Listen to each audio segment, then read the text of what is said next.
Emotional Intelligence, a Benefit for All, the case of Brian. Brian is a first grade boy who has been diagnosed with Asperger's syndrome and attends his public home school, Maple Leaf Elementary.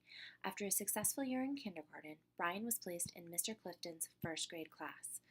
Mr. Clifton is a teacher with a reputation for strong academics, high standards for all students, and a highly structured classroom environment. Mr. Clifton keeps these high standards for each of his students, including Brian, who develops increasing anxiety with each week of school and soon has daily outbursts that prevent both him and his classmates from completing classroom activities. As a result, the special education team meets.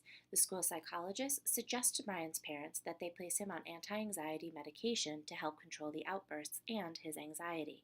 The parents firmly and flatly deny this request, citing a lack of evidence to support putting such a young child on heavy medication. The parents request for Brian to be placed in a different first grade classroom within the school. Principal Douglas quickly denies this request, knowing that the other first grade teacher has had significant needs in creating a learning environment and classroom management.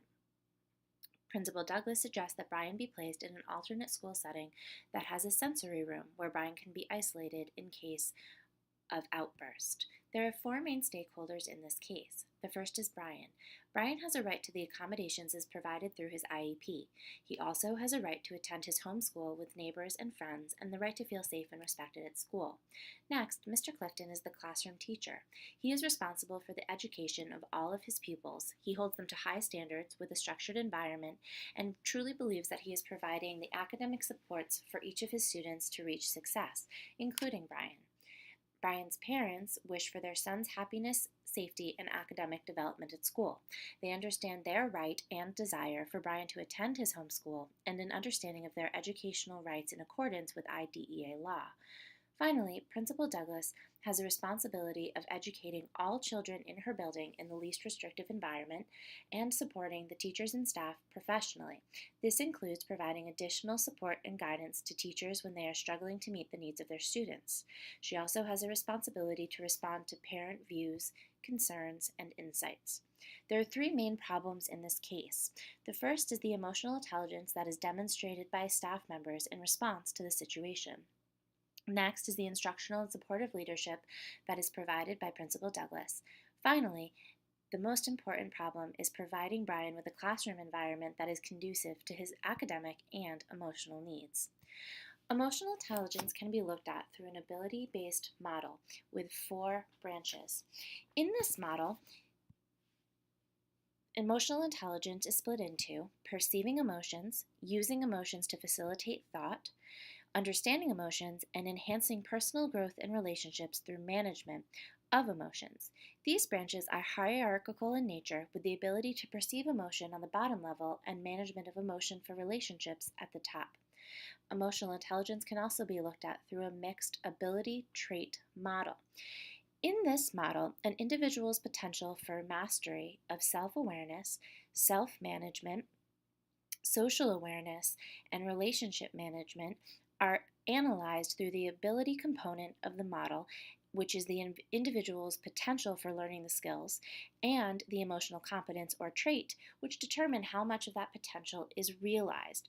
Furthermore, this model determines personal and social competence, or the ability to recognize and regulate the emotional skills in self while promoting it in others. In this way, emotional intelligence and leadership have many connections that are both empirical and theoretical in nature. Many of the traits that are recognized in successful transformational leaders, such as self-awareness, empathy, reality control or versatility, optimism, and stress endurance, are also found in individuals who have high levels of emotional intelligence. Recommendations to support this stakeholders of this case include emotional intelligence professional development, such as programs like RULER, which stands for Recognizing, Understanding, Labeling, Expressing, and Regulating Emotions. Mr. Clifton could benefit from developing in his emotional intelligence. In this way, he could grow in his ability to recognize and develop emotional regulation in both himself and in others, especially with a student like Brian who has high emotional needs. Mr. Clifton would also benefit in growing from his versatility, or the ability to take in new information and adapt his decision making based on the emotional input provided by others. Principal Douglas would also benefit from emotional intelligence professional development. Specifically, Principal Douglas would benefit from growing in her interpersonal skills. These revolve around understanding others and highlighting aims, motives, and interests, as well as cooperating effectively with others. The interpersonal intelligence of a school principal is specifically demonstrated through skills in empathy.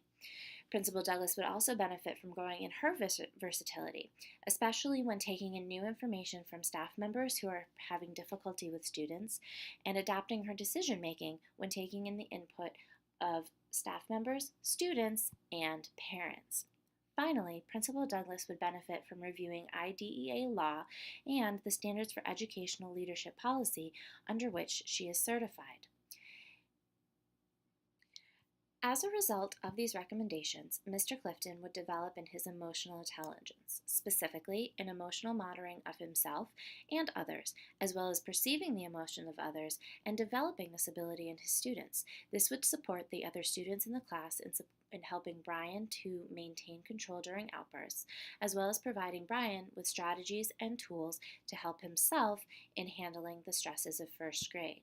Principal Douglas would become more proactive in her response to supporting and instructing her staff, specifically in this case, the first grade teachers, both of whom are having difficulties maintaining control and classroom management in their first grade classrooms. Additionally, she would be able to act according to the laws and standards that are required for her position and to have a positive relationship with parents. Finally, and most importantly, Brian would be able to remain at his home school and grow both academically and emotionally.